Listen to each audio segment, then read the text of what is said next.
Bonjour, c'est Philippe de l'Atelier Entreprise, bienvenue dans cette nouvelle vidéo. Aujourd'hui, on va parler de leadership. Donc la plupart des entrepreneurs que je connaisse sont motivés, investis, passionnés tout comme moi dans la conduite de leurs projets, mais nous ne sommes pas tous égaux face aux résultats. Certains cartonnent et d'autres s'enlisent, passent des années à travailler pour un résultat peu ou pas satisfaisant. Selon vous, est-ce normal de passer une vie à développer son entreprise sans goûter au plaisir de la réussite, de développer son business au quotidien sans avoir une contrepartie financière à la clé? La réponse est non, vous en conviendrez. Et la question de fond à se poser aujourd'hui, c'est alors comment faire? Comment faire justement pour endiguer ce phénomène?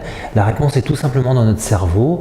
Et je vous conseille une lecture de Daniel Pink qui nous éclaire sur le sujet dans son livre L'homme aux deux cerveaux, où il nous explique qu'il faille réussir professionnellement et dans sa vie personnelle, car c'est important aussi pour son équilibre. Il faut apprendre à penser avec les deux hémisphères de notre cerveau de manière à relever les défis actuels de notre société. Alors pourquoi devrions-nous changer notre façon de penser?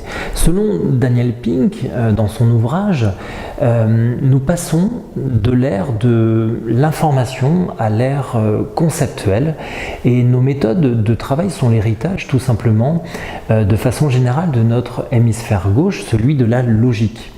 Il nous permet notamment de développer des techniques et des process permettant notamment, si on prend un exemple, à une start-up de se développer à la vitesse de la lumière grâce peut-être à une méthode comme le growth hacking qui puise ses sources aux États-Unis.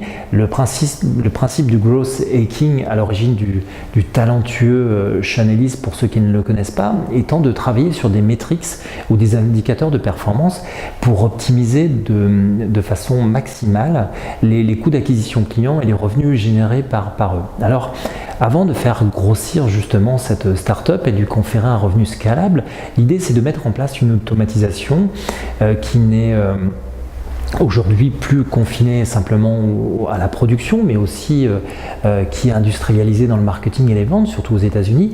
Et pour schématiser, vous pourriez générer par exemple des listes d'emails via des réseaux sociaux ou via une campagne marketing que vous pourriez mettre en place, et vous branchez en fait un autorépondeur pour gérer de manière automatisée la relation avec votre prospect, un peu de copywriting en utilisant de la PNL pour convaincre vos consommateurs et les attirer vers une page de vente pour finir de les convaincre. Donc l'idée étant de mesurer, de tester, de mesurer, de corriger éventuellement et d'itérer jusqu'à maîtriser parfaitement votre funnel de vente.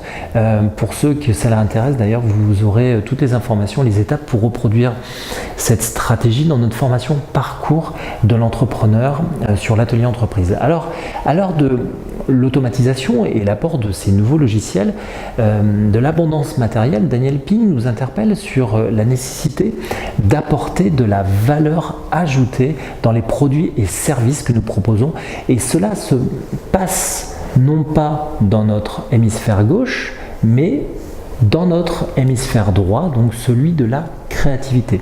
Il nous invite donc à penser différemment et à développer pour équilibrer l'utilisation de notre cerveau, qui sera selon lui l'apanage des futurs leaders du monde de demain. Donc avis aux intéressés, pour y parvenir, il faut selon lui aider à stimuler justement les 6 aptitudes, les 6 talents ou les 6 compétences nécessaires à la réussite professionnelle et à l'atteinte de la plénitude dans sa vie personnelle à l'ère conceptuelle.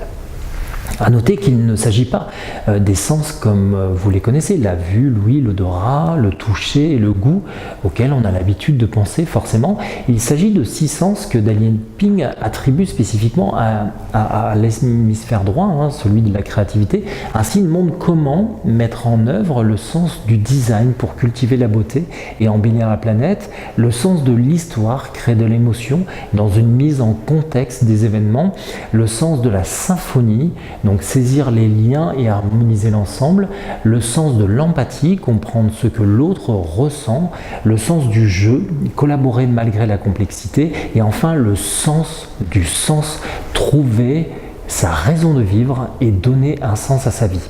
Soyez rassurés, des outils et des exercices vous y aideront si vous souhaitez vous aussi développer votre créativité ou acquérir tout simplement les 6 sens, les 6 compétences et aptitudes ou talents prisés par Daniel Pink. Et je le recommande d'ailleurs aux entrepreneurs.